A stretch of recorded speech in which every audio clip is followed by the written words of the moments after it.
A lot of and people want me to go to speak very loud because I'm using two phones, so I'm having to use mic. By the time I finish today, mic now the mic we go to see.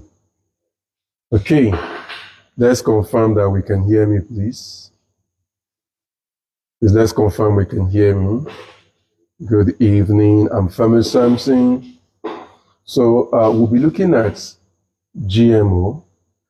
We will be looking at what GMO is and all of that. And like I said, I'm going to move as slowly as I can so that all misunderstanding as much as possible is removed. Now, in our discussion, I don't know if we can see the screen properly from. You can hear me? Oh, thank you very much, sir, Mr. Sonny. So, in starting, I want to lay a foundation. I want us to lay a foundation because if we do not have the right foundation, it is easy for us to misinterpret things or to misunderstand things. So, no sound. Can you hear me now in Instagram? They say they cannot hear me on Instagram. I may have to just use normal voice. Please confirm if you can hear me on Instagram now. Facebook, please confirm you can hear me. Facebook too say they cannot hear anything.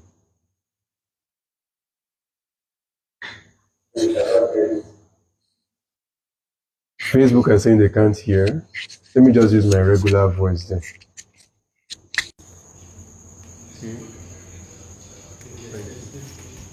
You can hear me now. Which one is for Facebook? So that I want us to, I will talk as low as I can. Oh, thank you, sir. So, which of them is for you? See? You can hear me now. Awesome. Thank you very much. So I said I'm going to talk as slow as I can because the goal is for us to understand what GMO is. It's not about, I'm not about whether it is good or bad. All I'm going to try to do is lay the facts on the table and we can make informed decision. Full stop. That's all. I want us to be able to make informed decision. Once we can do that, I'm good. Now, at my back, the first thing I wrote is, I want us to have the foundation of what we want to do right. The first foundation I want us to get is, I want us to understand that hunger is not seasonal. So, food production cannot be seasonal. I need us to understand this and get it well. Now, why is this important? You realize that one of the fundamental reasons why food is expensive in Nigeria, why the standard of living it's very, very somehow, is simply because we are not able to produce year-round. So think about it. There is a time where even the poor of the poor can afford tomatoes, can afford pepper, can afford maize. But there is a time when these things become the exclusive rights of the rich. Why? Seasons. So in everything that we are talking about, I want us to put in mind that food can be cheaper if we remove seasonal production. The poor can breathe if we remove seasonal production. Very important. Number two is that I want us to put in mind is we do not burn our house or we do not burn the house to cook our food. I have not met anybody that says I want to make breakfast and pours petrol on the house. And they say, what are you doing? You answer by saying, I want to make breakfast. No. Now, how do I mean? We cannot destroy the planet just because we want to feed ourselves. We cannot destroy the environment just because we want to eat. Two key things I want us to put in mind as we talk. First is we want to produce food year-round and remove seasonality because hunger is not seasonal. Second is we cannot destroy the planet because we want to eat. We must eat in a way that we still pass on the planet as an inheritance. Two key things I need us to get. So, next is our reality as it is right now. What is our reality? What is the reality of the life that we have right now? I need us to also agree on this. Our reality right now is 1/3 of the food that is produced worldwide goes to waste. What that essentially means is if I have 30 acres of land, The reality is 10 acres is waste. 10 acres, why do we call it waste? 10 acres out of that production will not get to the table of the consumer, will not get to the factory that needs that product. So 10 and about 1/3 is just you producing to throw away.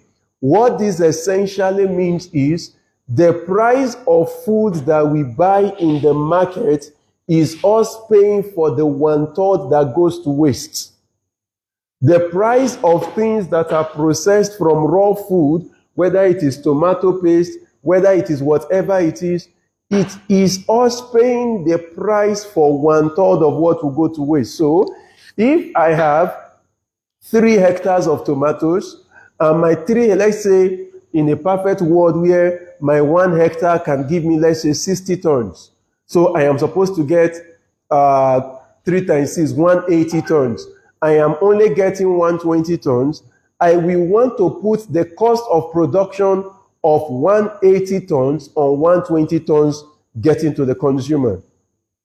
I want us to understand that. Number 2 is, especially now, the number 2 is especially for African nations, more than 20%, the range is between 20 and 80% reduction in yield. Reduction in yield. So this is not even what goes to waste. What does reduction in yield mean? Worldwide or in developed nations, the yield per hectare of tomatoes is about 60 tons. In Nigeria, the average yield of the local farmer is 5 tons. So it means that the Nigeria farmer needs about 16 hectares to get what the European farmer is getting from 1 hectare. So we lose about 20 to 80% of our production to pests and diseases, to not understanding science. So these are the fundamental things we need to deal with as we move on. The fundamental things that we need to deal with as we move on. Next, I look at the global issues. Why am I taking time to look at the global issues? I need us to understand, this light is entering my camera. It has to go back to the former light. I need us to understand that the issues that we have is not peculiar to Nigeria, because there is the probability where we start thinking that, these things happening is about Nigeria. No. The number 1 global issue is climate change. This is not a myth. This is not, this thing don't share, is it true or not true? No. This is a reality. So, the number 1 issue we have, I want to see if the screen is not clear. After you change the lights, the screens, let me bring this one, please. Let me bring it back here.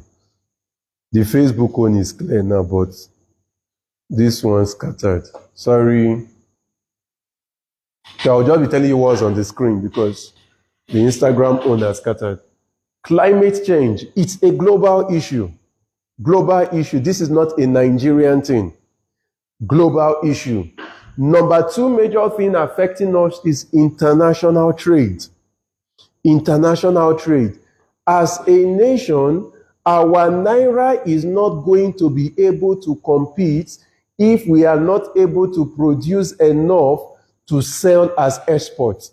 But you see, the issue is our cost of production must be able to compete favorably with what is obtainable abroad. I remember years back, I was discussing with one of my mommies in the industry. We were looking at tomato production, tomato paste processing.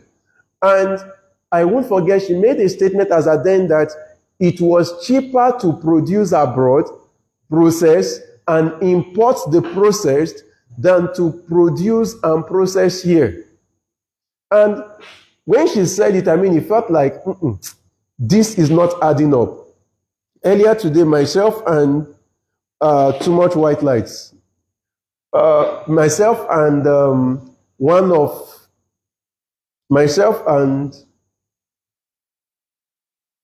turn off the middle one, let me see. I think that's better. It's not. Which one? There was one I didn't turn on before. I can't remember. That's scattered. Sorry. They were on, but I didn't put the 3 in bright light. So I remember I was on the middle one back because the Facebook is not clear anymore. Let's leave it like this. Now, sorry, I was trying to give an example. I remember earlier today, myself and the head of sales, we were just having a chat and we were looking at next year. And we were looking at how much we are spending on diesel as a company. And the question that we kept throwing back and forth was, if we were running this in a country where there was constant light and we were just paying for power, would we spend as much as we are spending right now on diesel? Because you see, all of these things has a role to play at the end of the day with the quality of food you are going to get on your table. Number 3 is host rent. Now, what do we mean? Because of the impact of climate change, what happens is you realize that the diseases that used to be known to a farmer begins to change. Now, what happens to their host organism is they now start changing their capacity that they can take in much more diseases. They can become host to new diseases. Unfortunately, these farmers do not know these new diseases. They do not know how to handle these new diseases. In addition, still under international trade, because we are now transporting and exporting/importing produce, we would also start bringing in new strains of diseases into our country and exporting. And of course, all of this has culminated into high level of hunger and poverty. Bottom line, hunger and poverty. Having said that, what do we need to lead the fight? What do we need to lead the fight? Apologies that the screen is not so clear. I really wish you could see the screen well.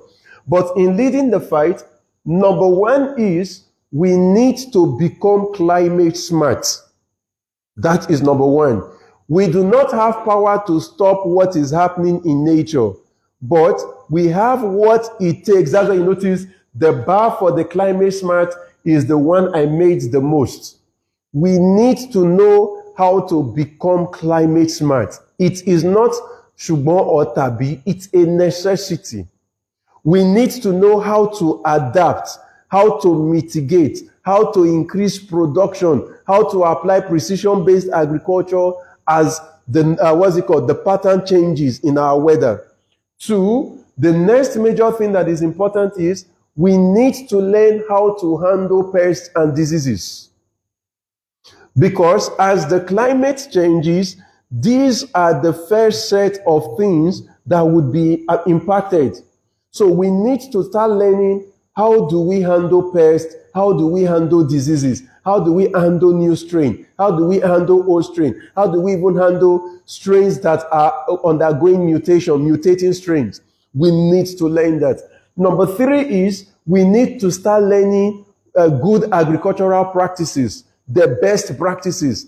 What is the best way to apply fertilizer? What is the best way to do soil preparation? What is the best way to do this? How do we do this best? So it's not just about doing how it has been done from generation to generation, but what is the best way to do it? What is the global best practice? How do I water better? How do I do this better? That is number 3 measure.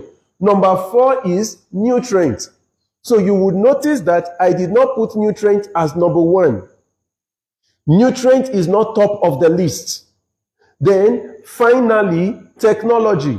Because a lot of people come into agriculture and believe that once I pick technology, I am going to scale through all the issues of farmers. And when they use technology for 1 year, 2, 3 years, and they don't get the breakthrough, they drop it and say agriculture is bad, rather than accept that they were being stupid or foolish. A perfect example is a lot of people say, oh, go into greenhouse farming, all your problems are solved. Says who? Greenhouse farming is a technology. It is the fifth method in fighting hunger. The number one is you must be climate smart. You must know how to handle pests. You must know good agricultural practice. You must know how to handle nutrients before you now bring in technology. Technology is a tool we use based on the understanding of other factors. Oh, I want to be climate smart. What technology is best? Is it greenhouse, or net house? That technology is now coming in. Oh, I want to handle pests. Technology, should I use pheromone traps? Should I use, which other kind of trap? Should I use sticky cards? What is the best way to handle these insects? Technology is the last point of call after we have understood the foundation to increase productivity at minimum input. Please, Instagram, confirm if sound is off. Somebody is saying sound is off. So that is next level. After we have understood that, the problems now becomes easier to run after or to understand. What are the problems we want to solve? Number one, simple. We want to ensure food security. It's that simple. We want to ensure food security. Number one. Number two, we want to ensure health. Health of the people who are consuming the food. Health, thank you. Thank you, Okwe. Health of those consuming the food. Health of the environment producing the food. Health of the farmers working with the environment to produce the food. Number two. Number three, we want to ensure proper livelihoods. We are tired of seeing farmers who produce food that 200 million people eat and they are living in penury. We want to ensure that those who are farming what we eat to survive also have access to survivor. Also have not survivor like they are struggling to make it, but they have a decent life. They can afford to dream. That is what we want to get. And finally, we want to ensure we solve the issue of trade and investment. We cannot stop importation, but we want to be sure that we can also push for exports. We want to be sure that we have something valuable we can use as a shock absorber for what we are bringing in. So it is not about us saying we want to produce rockets, we want to produce airplanes. It's about us saying you can produce airplanes, but we will feed you. And because eating is more important than airplanes, we are feeding you, we are making much more than the planes you are sending to us.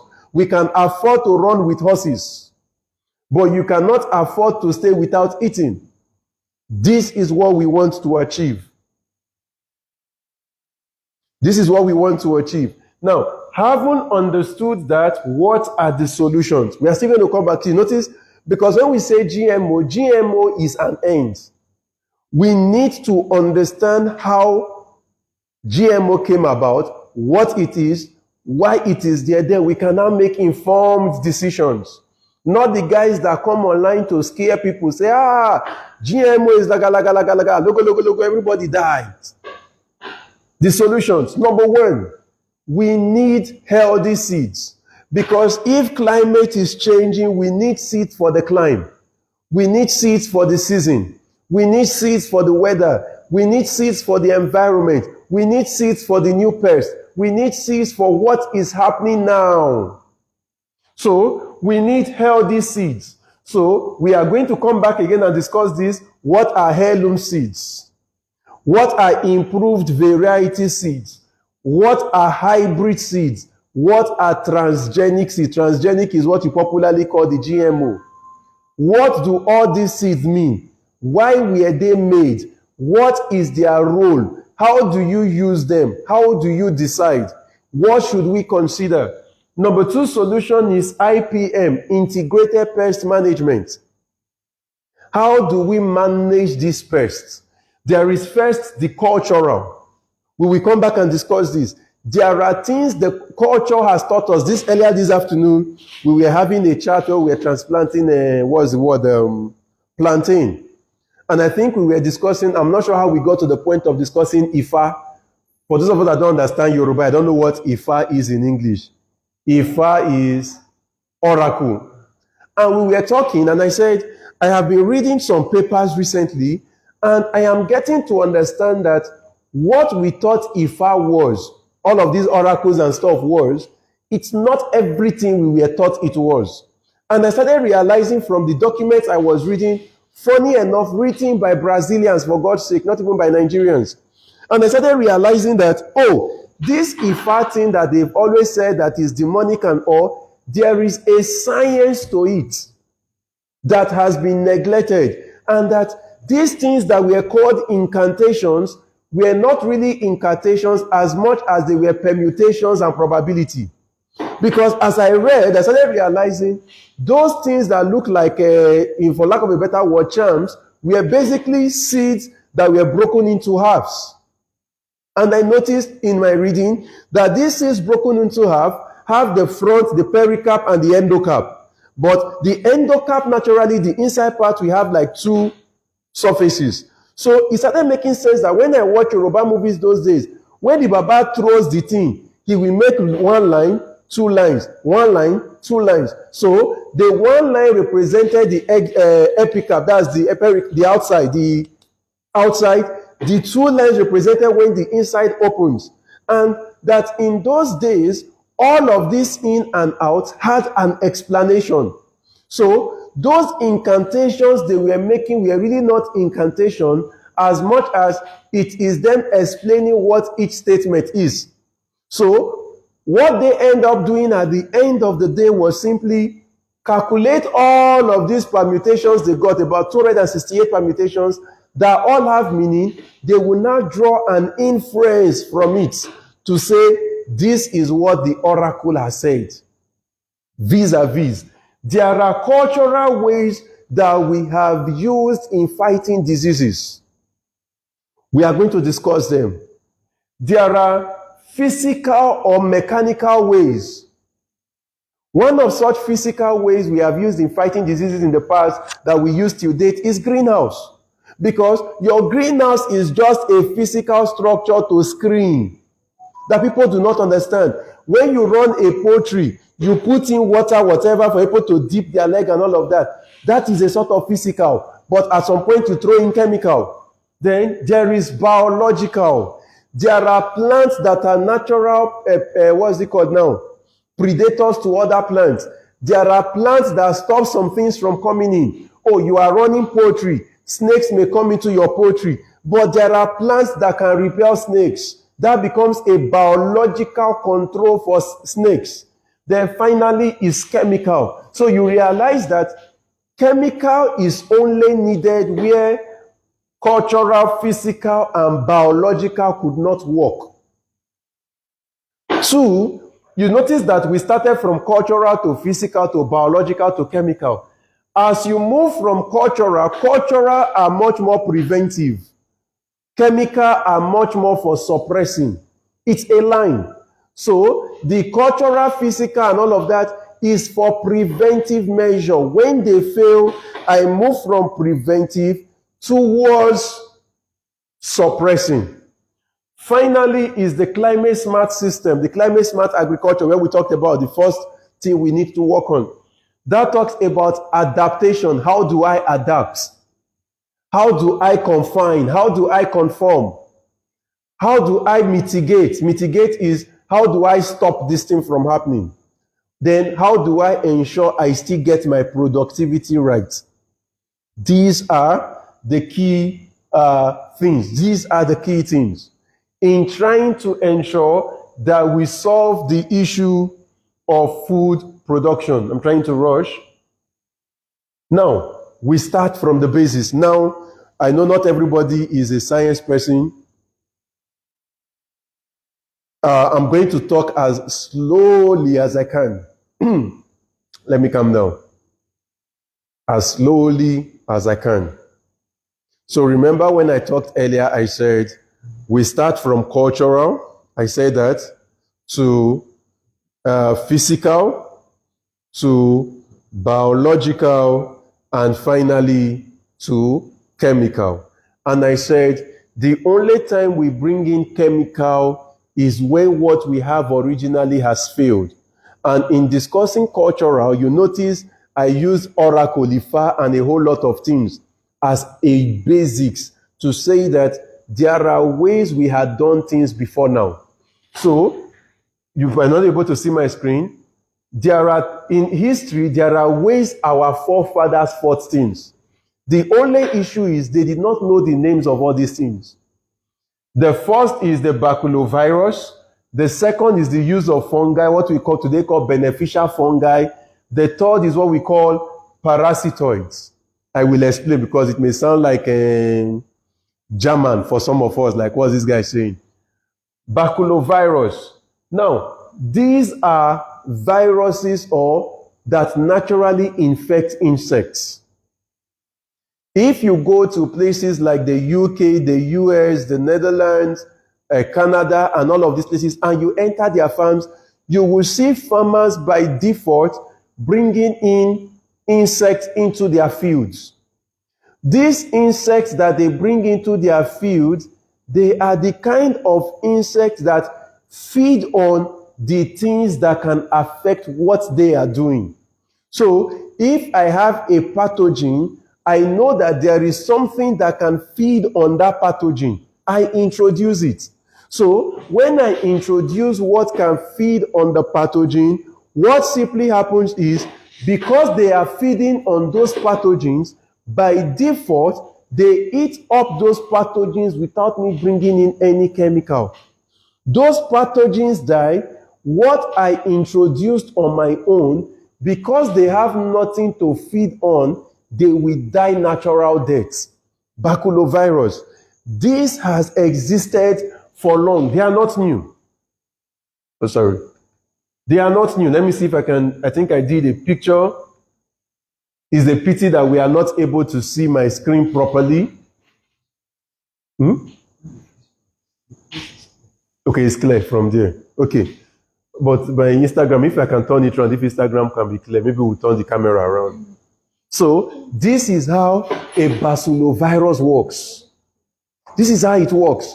Now, let me explain. Some of us, I'm sure that you have been to places before where you would notice that you see something like a larva that died on a leaf, hanging on the leaf. Some of us have seen it. You've seen it too, Abishikem. You see a larva hanging on a leaf.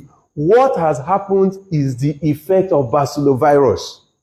Simply, what simply happens is there are viruses that feed on those larvae.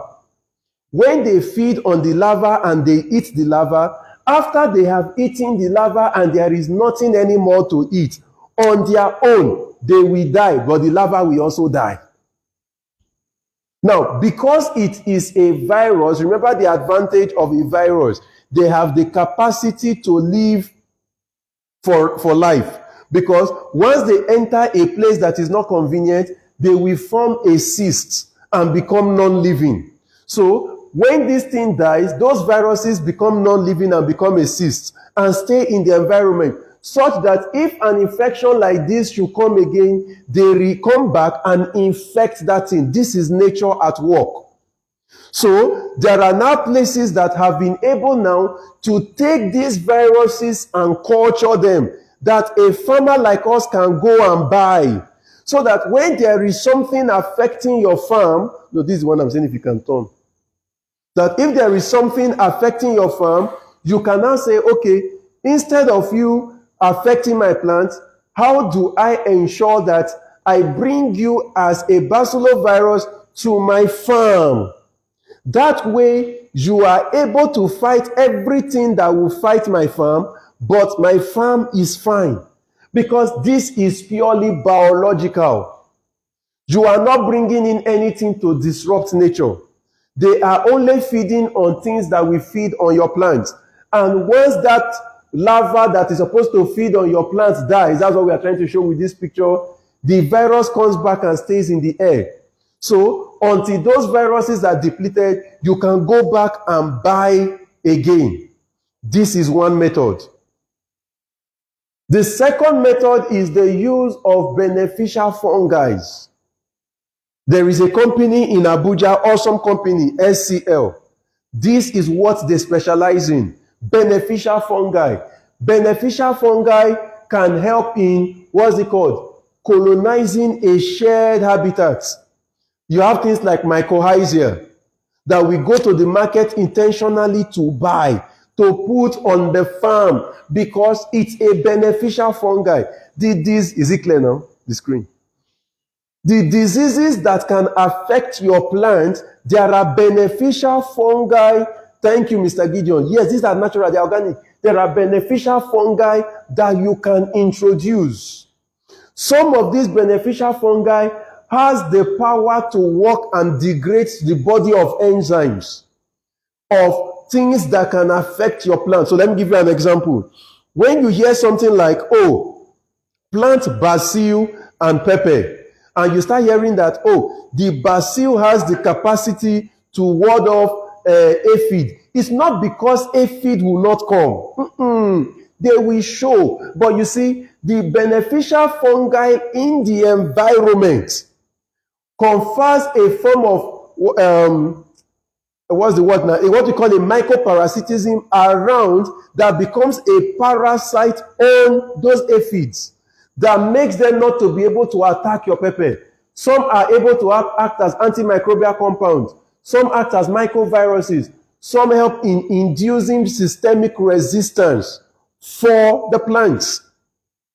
I'm trying to say all of this so that you see how far we have come. So here I am trying to show more examples of how beneficial fungi works, so that we are able to work because there is this, here I wrote not everything that is microscopic that is pathogenic, because there is this thing of once it is microscopic is a pathogen. So I gave an example of mycorrhizae. This one works with root exudates. What are root exudates? Every time your plant needs water, needs food, there are chemicals they release into the environment. Those are what you call exudates. And what is able to take these exudates to make the, root of the plant to know where the food and everything is, are these fungi in the soil.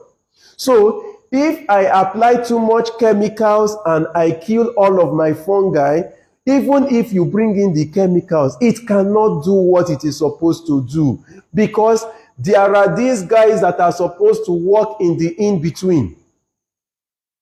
There are these guys that are supposed to work in between. So these microbes, or what you call beneficial fungi, they help in beneficial association, what you call symbiosis or mutualism. Some act as parasites to those things that can affect your plant. Some act in the form of saprophytes. Saprophytes are plants that feed on dead living things. Some act as saprophytes. Some have microbial functional diversities. Some even act as metagenomes. So there are lots of things. I'm trying not to make it too scientific, but there are lots of things these beneficial fungi can do for you. Here I was just trying to explain how the fungi is able to help increase productivity, induce resistance, even increase phytohormone production in your plants. Then how it is able to help in defense mechanism, using tomatoes as an example. But when you come for your, we do a master class on plants, you can get to understand all of these things. Next is parasitoid. A parasitoid. A parasitoid, again, is an animal that is acting as not a parasite now. It's a beneficial parasite, if I will call it that.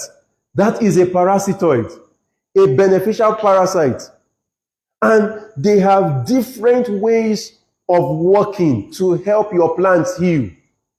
You notice this, there is a plant that has been injured based on the chemical saliva. This brings a transduction in the system. And just now for a parasitoid, let me explain how parasitoid works, try to make sense. Notice, I don't know if this is clear. Is it clear? But it's clear here. So there is a larva feeding your plant. As the larva is feeding on your plant, for some good reasons, you now notice that a wasp or an insect that is just moving around like a bee, in the process of pollination, it will lay eggs on this larva, because it's a place that acts like, they feel that larva can act as a good place for their eggs to hatch.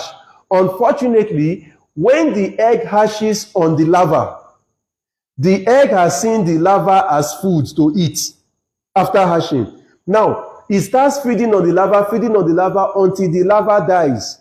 Once the larva is dead, what happens? The larva can no longer affect your plant.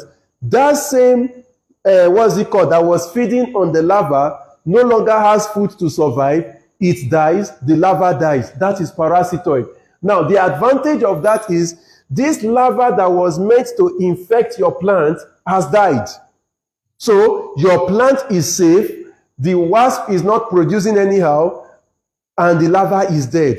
It's a win-win. This is parasitoid. So that is why you will hear things like, oh, you go to some greenhouses in the UK, they will say, we are bringing in beneficial wasp or insects to fly around the farm so that they can lay their eggs and they will collect them back. Why? They know that by flying around the farm, they are going to lay eggs because that is what they do. But as they do that, they infer a protection on the plant. Notice in everything that we have said, we have not for once mentioned spraying chemical. Abi? No chemical usage.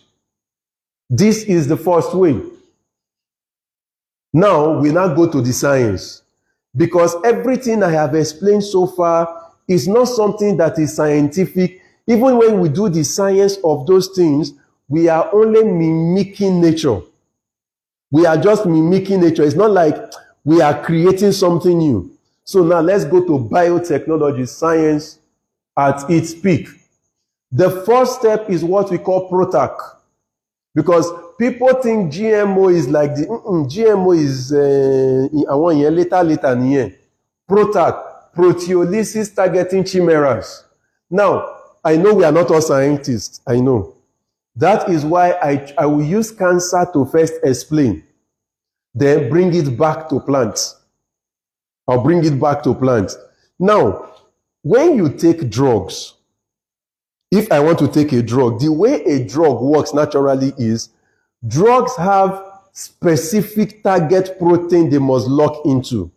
First, drugs they are available. People don't just know from Chinwedu. People don't just know about them.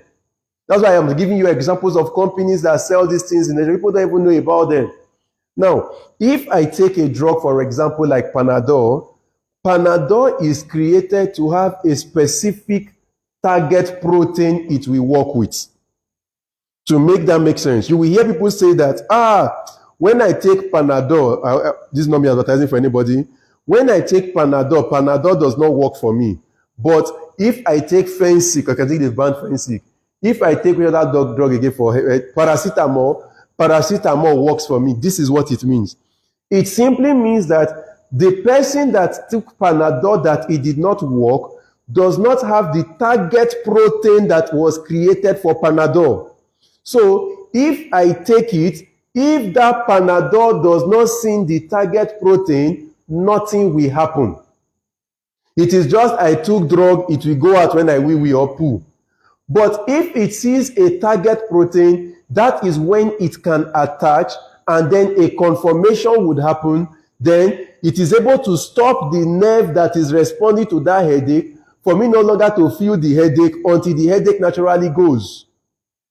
I hope that makes sense. Now, when we talk about PROTAC, these are, for lack of a better word, specific target proteins. Now, a PROTAC has been created that one, there is a linker that is like a binder, there is a linker, then there is the target protein linker. This is the part that has been created to lock into the target protein. Now, you will notice that the target protein is shaped exactly like a lock and key, so that when this gets there, it can lock into that target protein. Now, how does this work? Remember, this is now science. How does this work? If there is a specific kind of disease, let's say, just an example, mite that affects pepper, and I want to create something for mite, I need to understand the special active ingredient or special protein that will act as target protein in the mite. So that when I am creating something that will fight mite, it must be something that locks in. So once this is thrown in and there is a lock, I'm trying to use simple terms as much as possible, so the science people in the life will not say this guy is not using science terms. Once there is a lock, notice, once there is a lock between the target protein and our PROTAC linker that we brought in, something else is formed called ubiquitin. Then there is now a next process called ubiquitination. What that simply means is, let's say this is what I want to lock. I have locked into it. Once I have locked, what happens next is it starts to wrap like that. As it wraps, it begins to degrade that protein, break it down. Why is it breaking it down? What is needed for this disease to be effective is this target protein. So if I can take hold of this target protein, what is needed to activate does not have where to lock in. But because it has locked into me, I can destroy this, and by destroying this, I stop the whole activity of that thing from happening. That is PROTAC. So there is ubiquitination on the target protein. Because a proteasome, the PROTAC goes out. This target protein that was the issue at the beginning goes back to be degraded, which means this whole process to get that disease to be effective has been disrupted. That is all. This was first the beginning. But this had limitations. So this is just using a plant. So I don't want us to bore us. Then I was trying to use cancer cell. This is using how it works in plants. Still the same. The PROTAC comes in. There is ubiquitination. There is a degradation. It's that simple. It's still the same story. Now, next is RNA interference. This was the next level. RNA interference. Remember that we were taught in primary school that there are times where you have a double helical RNA structure. So it's not every time that is RNA giving us DNA, that is deoxyribonucleic acid. At times it's just two sets of ribonucleic acid. So this plays on some diseases that are RNA based. Diseases that are RNA based, and how to use the RNA interference. So RNA interference is also known as post-transcriptional gene silencing. So what this simply does is, remember we said that for anything to be done, there must be a gene for it. So RNA interference goes to look for that thing that is supposed to cause the diseases, and it cuts off the process from getting to the end. That's just it. I'm trying to rush to get to DNA so that I don't bore us with too much science. Then there was another method called CRISPR, clustered regularly interspaced short palindromic repeats, CRISPR. See CRISPR in the simplest form as a scissors. That's why I had to get pictures that had a lot of scissors, so that in case we forget. Now let me explain. CRISPR is one of the most beautiful science thing ever created. Remember I said that there is a gene for everything. Everything, what we call phenotype, that is, the physical attribute has a gene. Yes. Everything that we see in the physical has a gene that controls it. Now, in CRISPR, let's say I have, so let me use this plant that is in my presence here. Looking at this plant. Let's say in this plant, I want the leaves to be bigger than this. Let's assume it is leaves that I sell. And I want my leaves to be bigger. All I need to do is, can I find the gene responsible for the size of the leaf first?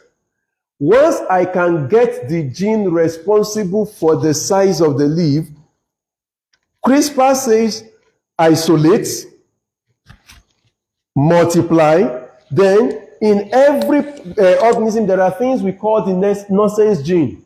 Then I go out and cut off those genes that I don't need, so that I can have more of the genes that I need. That's all. CRISPR modification. Now, you will notice that in all of the ones we've been talking about, PROTAC, RNA interference, CRISPR modification, everything, there was nothing I brought from outside into the plants. Abi? Everything has been within the plants. So, see your CRISPR-Cas9 is just a scissors for cutting what you want and reattaching it to what you want. That's all. There is nothing special that makes it look like, what is this? What are we eating? It's just a science. You don't want this, cut it out. You want this, bring it together. Can we get more of this? That's CRISPR. Then, back again before we go to GMO. We are entering GMO now. We are entering GMO now. Remember, two major things we want you to I want us to always remember. One, I said, food production cannot be seasonal because hunger is not seasonal. I want us to remember that. Food production cannot be seasonal because hunger is not seasonal. We need to have a Nigeria where we are not producing food based on seasons. First. Two, we do not burn down our house to cook our meals. Interpretation. We do not want a system that destroys the planet simply because we want to eat. Very important. We want to ensure that as we are eating, the planet is still sustained so that we can pass it to the next generation. Two key things. With these two things in mind, we now enter GMO, genetically modified organism. What is GMO and how is it different from the rest? In GMO, I want to get something of interest, but that something of interest is not within the organism I want it in. That's the big difference. What I want that is of interest is not within that organism. In every other thing we talked about, what we wanted was resident. See it this way. GMO is like marriage. You want to marry, but the woman you want to marry is not from your family. So I have to go to another family to get the wife. GMO. So the first thing you need to understand is in GMO, the thing of interest is not within that organism. I need to go out of that organism. Very important. Now, if I will still explain all of these stories, but I want us to get the basics. If I am going to go out to get something that is not within this organism, I cannot just go randomly and pick any woman, because I need to pick a woman that my family will like, that I am comfortable with, that is comfortable with me, that we can relate, that we can talk. Because if not, if I just pick any woman I see on the street and bring her into the house, we are going to have katakata in the house. And if we are not careful, it can lead to our depression and eventual death. The same way with GMO, we want to ensure that what we want to bring in must be compatible. If it is not compatible, we would have destroyed the source and also destroyed the host. Hope that makes sense. I'm trying to take it step by step so that we get what GMO is. So GMO, unlike other technologies, takes something from outside to bring it in. That's why we call them transgenic plants. It means a transfer of gene. We are taking it from outside to bring it in. So what that simply means is, for a GMO to be created, there must be, in quotes, a donor and a host. It is the host that will take the new character I am looking for. It is the donor that will provide that trait that I want in my host. Now, what I want in my host could vary. E.g., what I want in my host could just be, there is too much rain in Port Harcourt. I want a plant that too much water cannot kill. That is what I want. So, is there an organism that can stay in water and not die? Just an example. Oh, fish lives in water. Water does not kill them. What gene is responsible for a fish in living in water and not dying? If I can isolate that gene, can I now take that gene and put it in my plant? Because if I can take the gene from the fish that makes it stay in water without dying and put it in my plant, and my plant is able to accept it and infuse it into its own genome, by default, my plant can now stay inside water and not die. GMO. Or I want a plant that can tolerate drought. So I start thinking, which organism can stay in dry land and not die? I look for such a plant. It could be an animal. What gene is helping you survive inside drought? If I can get it, I now take that gene, infuse it in my plant. We now say, oh, I have created drought-resistant variety. That's the science. I don't know if I'm making any sense. It could be, oh, there are a lot of mites in Abeokuta. Oh, mites will kill your bell pepper. Once you grow bell pepper like this, is mites everywhere and aphids. Okay, is there anything that is resistant to mites and aphids? If yes, can I get that thing and breed it put it into my bell pepper so that when the mite is coming and they bite, they no longer have an impact? Or, the problem in Abeokuta is weed. You need to clear and clear and clear. But I can use herbicide. The herbicide will not kill my plant. I'm like, oh, okay. Now, how does the herbicide work? Oh, the way the herbicide works is there is a particular enzyme the herbicide will kill for the plant to die. Okay, is there a way that I can get something that confers resistance on the enzyme? So that if I confer resistance on the enzyme, I can now say, go and spray herbicide the way you like. So that when you spray, every other plant will die except my plant. Why? I have conferred resistance on it. That is GMO. So GMO is not one thing. GMO is just about external thing into another thing based on what you want to achieve. It's that simple. I hope that this makes sense so far. Thank you, Festus. I hope this makes sense. Any question from Instagram? I hope this makes sense. I'm trying to not use too many science terminologies first. So, in GMO, two organisms are involved. One organism provides the thing of interest. The other organism is the one you want that thing of interest to be imputed. So, the organism you create after you have brought in that thing of interest is the organism you have genetically modified. Why do we call it genetically modified? Because it is a change at the gene level. Why are we doing that change at the gene level? If the parents in quotes can accept that change at the gene level, they can now give birth to children that can replicate that gene automatically.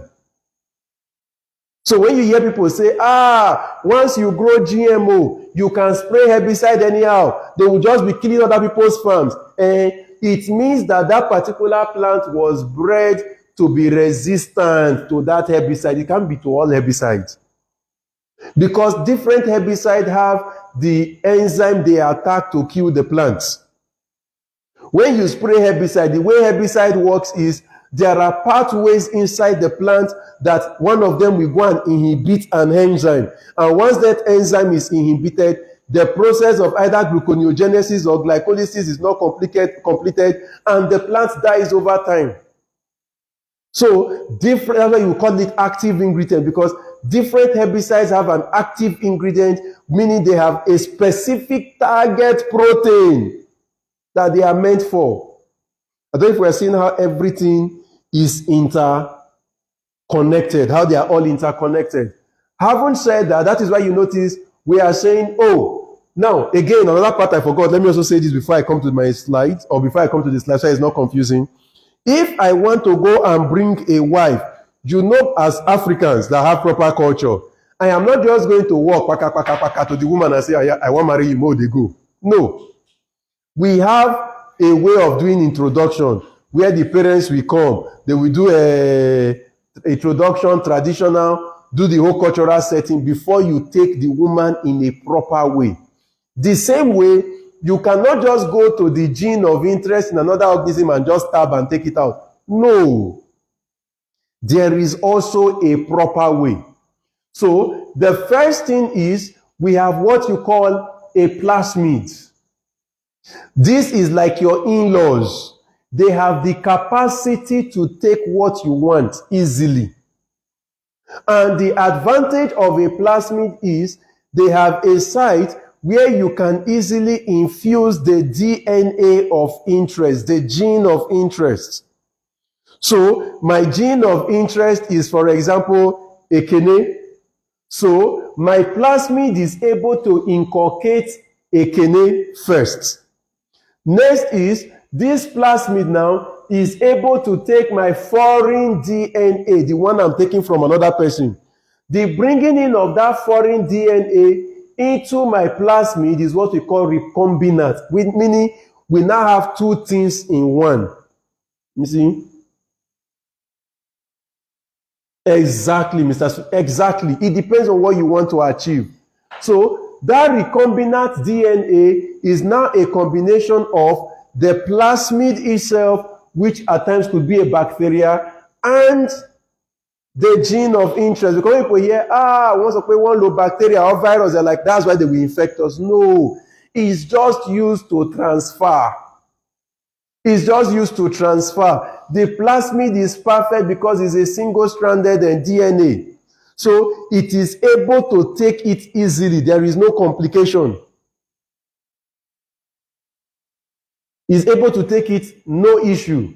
Now, you cannot take that your recombinant T plasmid to put into whichever containing the foreign into a chromosome of the plant or whatever you want to put it into. So if it is this plant I want to give it to, I can now give it to the plant, knowing that the plant now can take it. Now, this does not mean that once you put it in the plant chromosome, everything will survive. We still take it to the lab to culture. Reason is, it is not every time you do, you've heard of stories where they say they do an organ transplant and the person's body rejected it. The same way, when you are done with this transfer into the chromosome of interest, not all of them will accept, some will reject. It's not every introduction that leads to traditional marriage. You can finish doing introduction, they say, they've checked your family line, crazy, they go back. The same way, when you are done doing this introduction, some may not accept, so they start to culture. Those ones that have accepted are the ones they now take to what you call to a tissue culture room to do. So it's a tissue culture room, you try to see, will it accept? After it has accepted, you now take it to your acclimatization room, where you can take it out of the tissue culture before you take it out to the open field gradually to see, did this transgenic plant actually get the desired traits? And if they did, they now need to do series of studies to be sure that are they transferring it the way we want them to. So this is a safety phase. So here we are looking at analysis of different GM crops and their traditional counterparts. So if you have put in, what's the word now?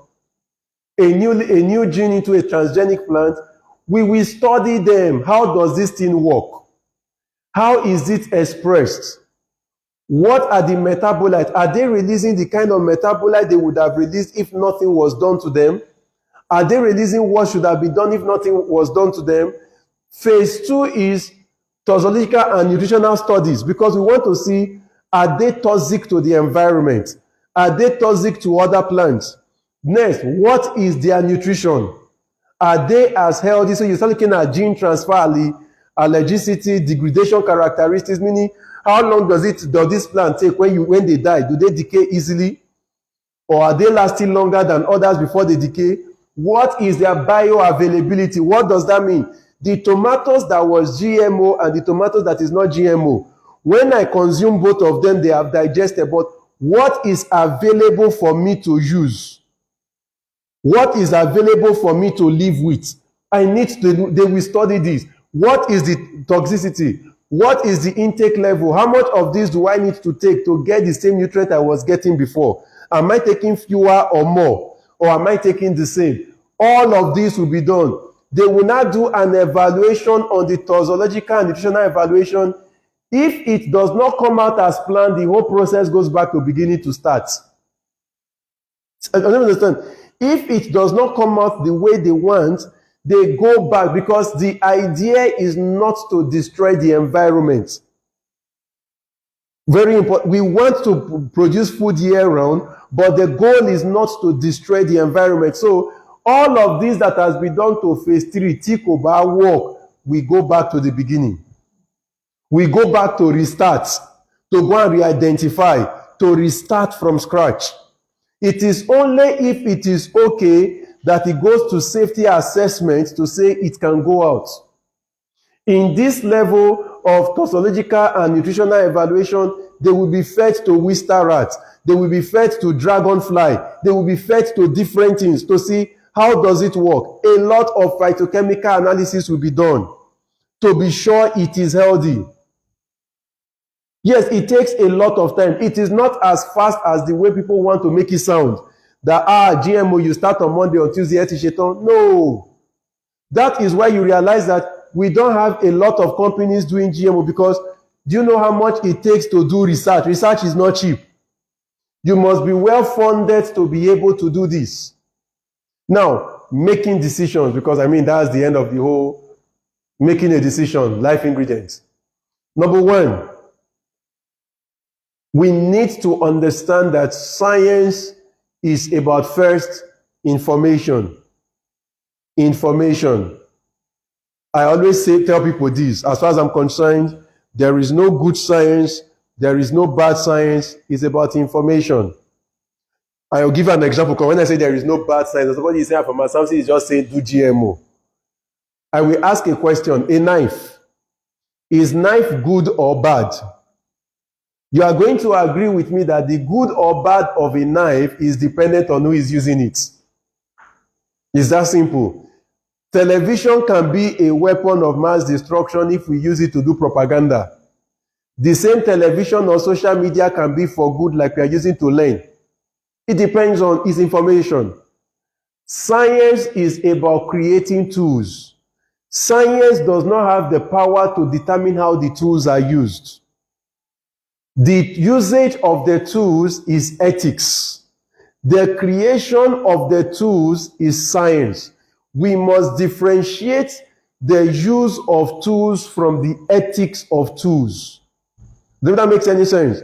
I remember a while back there was this raging debate around abortion or no abortion. Somebody was like, why will science even create abortion? That is a tool. Whether you choose to do it or not is ethics. The way you decide, I mean, I know, for example, there are times they will say, the woman's life is at stake, let us abort. So what do you say at that point? It is just a tool. Take, for instance, I am holding a remote. If I get angry right now and I use this remote to stone somebody, will I say the remote was bad? No. The usage of the remote to stone somebody is about ethics. But in itself, it is just a tool.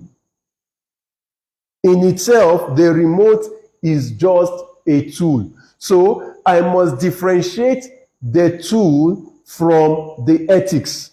The ethics is about my cultural background. The ethics is about my religious inclination. The ethics is about my conscience. The ethics is about my spirituality. The ethics is about my tradition. It's about where I find myself. That is ethics. But science does not create ethics. Science creates tools. Take, for instance, somebody sat down and created bomb. Will you say bomb is good or bad? Somebody sat down and made a phone, but the same phone is used for scamming people. Are we going to say a telephone is good or bad? It is ethics. I hope that makes sense. So the difference between ethics of a tool and somebody's asking me the science and ethics. The science of a tool and the ethics of a tool. Let me see. Okay. Let me use this light as an example. This is light. Don't know if we can see. This is light. Light was made to shine. Now let me turn it on. Oh. Sorry. Okay. Now, imagine, I don't know if it's affecting the camera, is it? It's not affecting the camera. I was hoping it will. It's affecting those on Instagram, Abi? Now, thank God the person that on Instagram was the person that asked, is it the light that is bad or my ethics right now? My usage of it is bad. It is affecting your eyesight. Now, because it is my usage that is bad, the tool is the light. How I choose to use it is the ethics. Okay. How I choose to use it is the ethics. If I use it right or wrong, that is on me. That is not on the tool. The scientist that made the tool did not make it to be used the way I'm using it wrongly. I don't know if I'm making any sense. Another example is a knife. If I am in the kitchen, I am cooking with my knife and I am cutting, it makes sense. It is a tool. But I am using the tool right. It seems to make sense. What if I now take that same knife and I'm angry and I use it to start stabbing people? Stab, stab, stab, stab. The tool did not change, but the ethics has changed. So, science is about tool, not about ethics. We need to understand that. Because many a time, we confuse the ethics of things with the science of that thing. So what I am saying is, GMO is a science. The use of GMO is an ethics issue, not a science issue. First. Next is, science is about technology. Science is about technology, and every technology comes with a manual, and the manual on how to use that technology is dependent on the information of the creator of the technology and the ethics. Two things. So in technology, there is the information on how to use, the ethics of how to use, and the policies of the government of that area. The difference between a tool and a tech. So in a tech, the policies of the country matters. So if, for example, I want to create a knife, the government can say the knife you are going to make in Nigeria must not have two-edged sword. It must have a handle to hold it. So based on that, my technology must conform with the policy. So technology becomes an issue where I can create things that there are no policies for. Technology now becomes dangerous, because if there is no policy to guide, the scientists can run wide, because a lot of science is about how much more can I do? How much more can I find? What more can I do? So policies put the scientist in check. Any other question? I hope this makes sense. On science. Because we need to be able to balance all of these things. On the flip side, there is the history, our tradition. Our tradition first is about culture. How do we live? They say culture is a way of life. How do we do things? Because the extent to which we accept or reject science is around culture. If you look at a lot of people that have issues with everything science, it is more of culture than anything. You will hear things like, this is not how we do things. So we need to sit down and ask ourselves, can we really talk about this thing called culture? Do we really understand this thing called culture? How much of culture do we understand? What does this thing mean? I gave an example earlier where I said I am reading a couple of books from Brazil around this whole Ifa oracle thing. And for me, the more I read it, the more I saw that, there were lots of things that we were deceived in quote about. Where everything around Ifa was made mystical and satanic, despite the fact that there was a science in it. So, what is the culture? 2, what should be the heritage from the culture?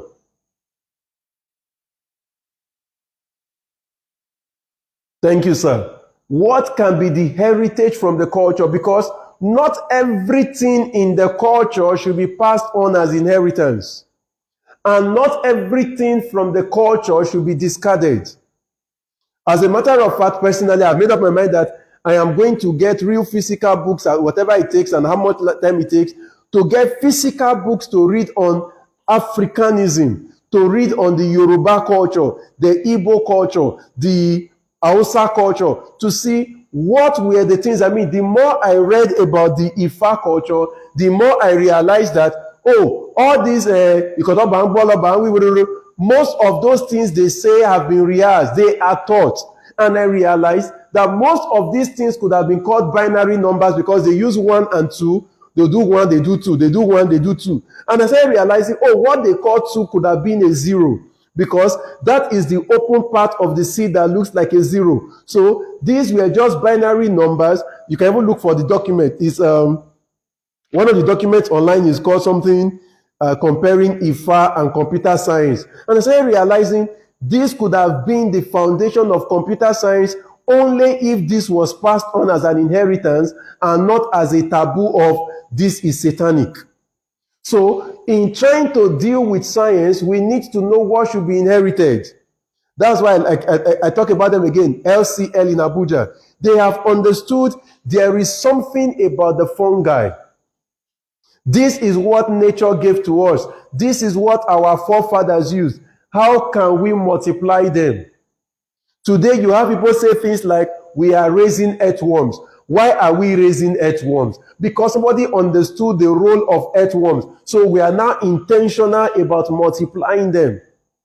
What part of our culture needs to be inherited? Then, what part of our culture needs civilization to dilute it? So that we can bring out a better thing for the next generation. We must be able to marry science and tradition. Because what I started realizing in reading that Ifa book was simply that our forefathers had science. They were not just educated in the 4 walls of our kind of school. Unfortunately, they were called illiterate and they threw out that culture, that information that they had. I remember I always say this, that one of my regrets is not having spent proper time and listening well to my grandpa, who knew a lot about some of these plants for medicinal purpose. So there is an information that they had in their science that has been lost, that could have been an edge today. Next is, we need to understand our now. Now, we have the issue of our background. Where are we from? What do we do? What's our educational qualification? A whole lot of things has influenced the way we think, so that we do not demonize every science as bad, or demonize science generally. What is our genetic composition? We need to start understanding these things, because that a food is bad for you does not necessarily mean the food is bad. You may not just have the target protein that food needs to work well. Thank you. Miss Funto Johnson. Hi, good evening. No, she's not Mrs. Sorry. How is hobby? Funto Johnson was my colleague back then in anatomy in Lautech years back. Good to have you here. Thank you. So we must be able to look at our gene.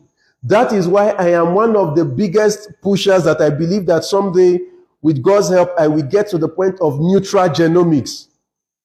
Neutral genomics. We need to get there. Neutral genomics. Because there is a nutrient for a gene. There is a nutrient for a gene. See, we are Africans for a reason. We are Africans by design. It is not a mistake that we are Africans. It is not a mistake that there are some plants that are indigenous to us, that there are some animals that are indigenous to us. There must be something in them that is best for our gene, neutral genomics. We need to start finding out what can we use to ensure that we have better life. What can we do to ensure we have longer lifespan? Because you realize that, I always say this example. This is 2023, for God's sake.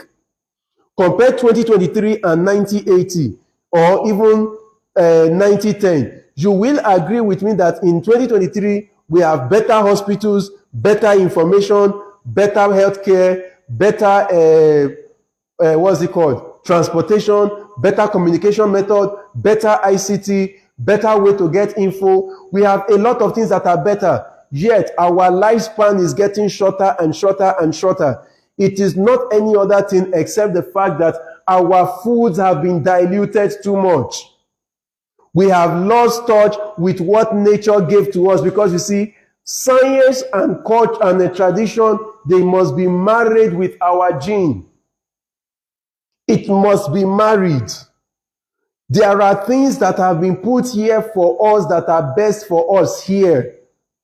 So yes, it is okay, they say an apple a day, I say an apple a day drives a doctor away. But I honestly believe there are indigenous fruits that will help us as Nigerians better than the imported apple, that have been bred best for our genes, neutral genomics. That is why there is a whole field dedicated to that. But we must grow enough as farmers to be able to do genetic mapping for the different tribes in Nigeria, genetic sequencing for the different, our own indigenous food, to see which tribe should eat egusi, which people should eat groundnut, who should eat groundnut and egusi as soup, who should eat edikaiko, how do we cook this edikaiko, to ensure that it gives us the best of what is put in nature for us, the gene. Then of course, as a people, we must be intentional about our spirituality, so that we do not spiritualize what science has answered.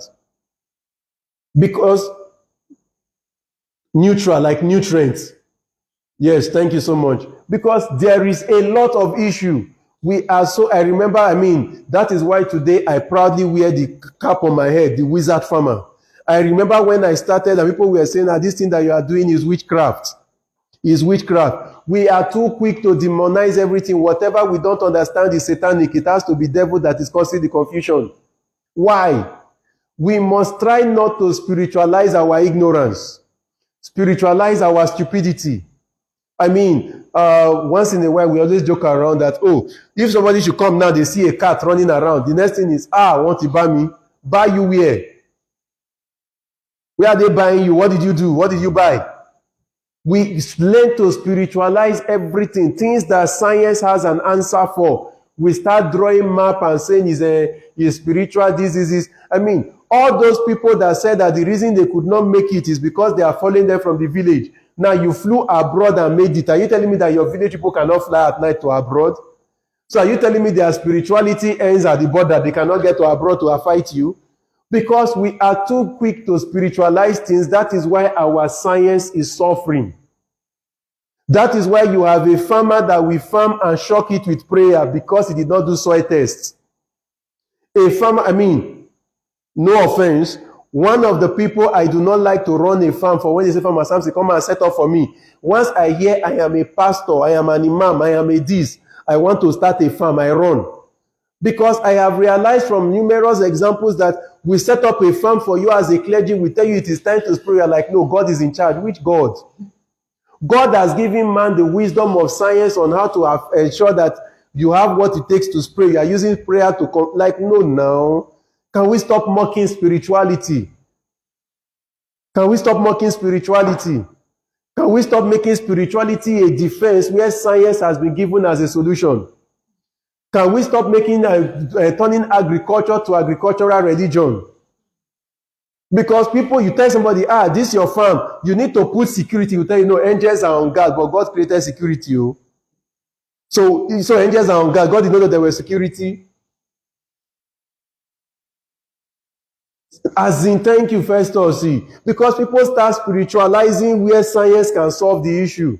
You are telling them, no, do this. They're like, no, go and do soil test. They're like, no, don't worry about soil test. I know my God. Your God that you know gives somebody the knowledge to bring out pH machine so that you can know things. God will not do what he has provided solution for already. So our spirituality as the black people is insanely crazy. Insanely crazy. That we have replaced science with spirit. Let me pause. Somebody will say I'm attacking them personally. And finally, we must now think beyond now because that is sustainability. Remember our foundation when I started, I said we must start looking at ensuring that we are not destroying our environment to feed the future. Oh, sorry, we are not destroying our environment to feed ourselves, that we must preserve the future. In whatever we are doing, we are always intentional about what other possibilities exist. What other possibilities exist? We must know that. What other possibilities exist? Oh, Pastor Debo of BIC farm, one of my daddies, made a statement when I think we were just discussing, and he talked about a farm they went to in the Netherlands, himself and one of our staff, Miss Sandra and Seedfort also, that they were in Netherlands and they went to a farm, and this man has one plot or 1 acre, and he's doing 100 tons of tomatoes. I'm like, wow, possibilities. It's not about how many more land can I open, but how much more can I do where I am? How much more is possible where I am? How much more produce can I bring out? How many more people can I feed? Possibilities. We must start having the possibility mindset. For those of us that confess as spiritual people, you must start having that possibility mindset. It is possibility mindset that makes science tick. Because the scientist is thinking, what more can be done? How can I increase yield? How can I fight diseases? I remember in the Netherlands, I saw this company called Path Drone, where they have made a drone that is so small that is on your hand, but you fit it in your greenhouse and you just go away. And whenever there is an insect that comes in that is pathogenic, the drone automatically picks on its own and goes to kill that insect and returns.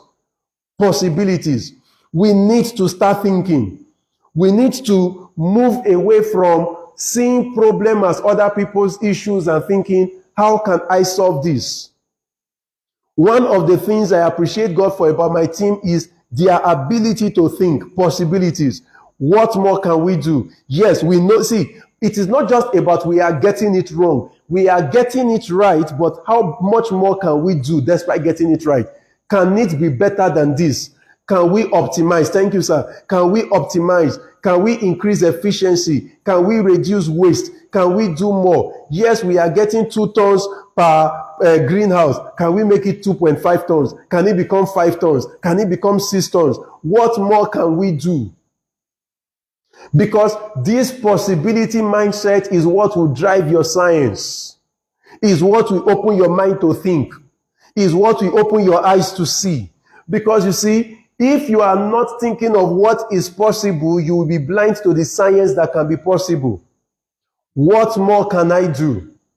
Next is, I need to know my role in these possibilities so that I am not trying to become the all is all, the Alpha and Omega. What role do I play in this possibility? Maybe I am just the ideation man. Maybe I am just the guy that can think it through, but I do not have what it takes to actually bring it to fruition. Who do I collaborate with? Maybe I am the guy that can just ask the important question, but I do not have the answers. But others with the answers can start running. What role do we have to play? You see, this is the reality, whether you like it or not. The reason we are a third world nation is our science. There is no two ways about it. You are as developed as the relevance of the science you practice. You are as developed as the science you use. There is no two way about it. The science you use determines your development. In Nigeria, we have more farmers still using hoes and cutlass. That is the science we are using. Now, the problem is not that our farmers are not hardworking enough. The issue is the science they are using was used in 1960, 1950. So the results they are getting is 1950 result in 2023. So they look backward because their science is backward. The only way to leapfrog to become a developed nation is our science must change. And it must start from a possibility mindset and accepting the role we can play. We cannot be everything, but we can be something in the process. It's that simple. I have my very good brother, Femi Farmer. He is a drone expert. I am not trying to learn how to fly drone. That is not my role in the science process. Am I making any sense? We, as especially the young people that are part of this, what's it called, the live broadcast, we must leave this thing of copy and paste if it is not your role. If it is not your role, leave that space. Stop trying to do, oh, Farmer Samson is not doing free lecture, you go and start. Okay, Kushe. While you are trying that, Engineer Yeniyi is now building greenhouse, you go and start. Pastor Debo is now going to Canada, you too, you run to Canada. Don has gone to Kenya, you too, you go to Kenya. That the African farmer Mogaji is now growing maize, you jump to maize. So you are just copying what you don't understand, so you are trying to fix yourself in a role in the future you don't fit in. So at the end, you spoil everything, you bastardize everything. I don't make any sense. You need to know what role do you play, because when you understand the role in the possibilities that you see, opportunities will come. Because you are now positioned in a place you have information and strength, by default opportunities will come. The reason opportunities are coming is you have not clearly defined your role, you've not seen the possibilities, so you don't even understand the science. So I think that should be the end of my slide, hopefully. I think I've ranted enough. Or I still have slides remaining, I don't know. So as I round up my long rant, 1, food production cannot be seasonal because hunger is not seasonal. Food production cannot be seasonal because hunger is not seasonal. We need to remember this. You need to remember this. 2, we are not going to burn down our houses or our kitchen to cook our meals. We cannot destroy this environment in the name of trying to feed us. We must practice an agriculture that is sustainable. We must be intentional about practicing it. Number 3, we must continually remind ourselves that whoever feeds us owns us. Anybody that is responsible for feeding you owns you, regardless of whether you like it or not. The man that feeds you will determine your policies. The man that feeds you will determine your leaders. The man that feeds you will determine your freedom, your wealth, your everything. Number 4, our food may be local, but the trade is international. As a nation, we need to put this in mind. Our food can be local, our production can be local, but our trade has to be international, which means we must have something we can use to shock our imports. As a nation, there is no nation that does not import. Importation is not the issue. We must export enough to also match our imports. So, food may be local, but trade is international. And finally, we must always remember that hunger and poverty are on the same side of a coin. They are not on opposite sides. Hunger is always where poverty is. Poverty is always where hunger is. So, we cannot solve one without the other. Both of them must be solved together. To solve poverty is to solve hunger. To solve hunger is to solve poverty. They are family friends. They are in the same WhatsApp group. One will not leave the other. So we must understand these 5 key points. So once we understand this, we can now start making decisions. Do I want GMO? Understand what it is. Understand what it means. Understand what it says. We should not join the bandwagon that says yes or no just because it sounds like it's better to just have a voice. We must understand what it means. It's already 9 p.m., Abi? Is it 9 p.m.? Yes. I've overtalked to. I'm already done. Thank you for listening. If there is any question, we can ask. I hope I was able to explain what GMO is in simple terms. Again, my discussion is not whether do it or not do it. That's our decision. My discussion is around being informed, essentially, knowing what we are accepting or rejecting. Just that is it. Hey, Mr. Michael, good evening, sir. Any question? How can we get the slides? Is there a way to post slide on Facebook that people can download or in PDF format? Okay, so my Oga, hey, Uncle Sam, I will try, and my Ogas yesterday will help me turn it into a link, and by tomorrow morning we will share it that people can download the slides. Any question or comment on Instagram? You have to scroll on the screen of Instagram. Sometimes people can. Okay, yeah, there. Oh, okay. Any question? Yes, Mr. Deyemi. Mr. Deyemi, yes. Thank you very much. Sorry about my outburst because I saw somebody that made a post, I think, some days ago, and they were just talking what they didn't understand. And I was like, no, no, no, no, no, no, no, no. So, Mr. James, you can come for any of our, what is it called? Because it's not about, okay, thank you, Mr. Uncle Ebuka, all the way from, I think, Anambra. I am not one of those that will just dish out and say, go and use this chemical, go and use this chemical to fight your fusarium with. It's about understanding. That's what I wanted us to understand.